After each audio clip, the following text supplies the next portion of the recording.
Does our culture influence what we believe? And does that matter?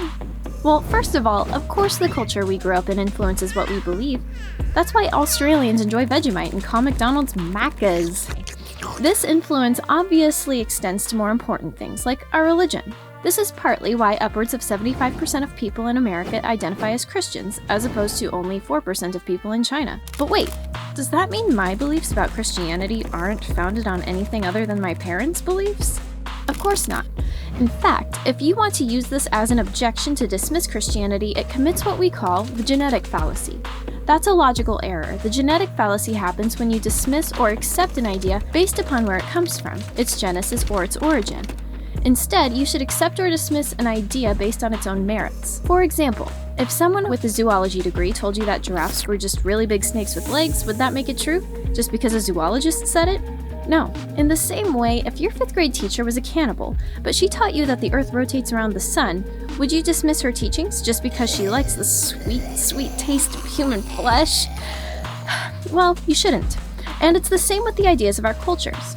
Culture may impact our beliefs, but it does not dictate what is actually true and what is actually false. So we can't dismiss Christianity or any idea based solely on where it comes from, but we also can't believe that it's true just because most people believe it.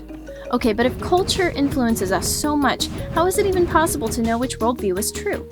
This applies to not just religion, it applies to any area. Mathematics, science, if your culture influences you to think something, can you know the truth? Well, of course, we use evidence and reason and our own conscience to get at the truth of things.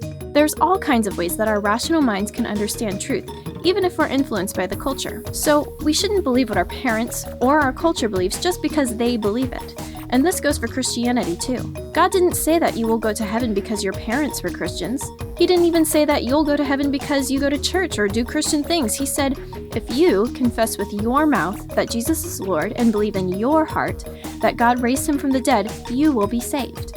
To truly be a Christian, you must accept Jesus on your own terms, not the terms of your parents. You have to make a personal and active decision to follow Christ, and the Bible is clear that we will be held accountable for what we believe. So yes, culture has a major impact on what we believe, but we have the free will to seek out truth, to improve our rationality and problem-solving skills, and we have a conscience to help us out when what we were taught by our culture is wrong. And it is our responsibility to use these tools to find the truth because the truth matters. If you have any more questions about how to find truth through all the mess, head over to maventruth.com. Like and subscribe. We'll see you next time.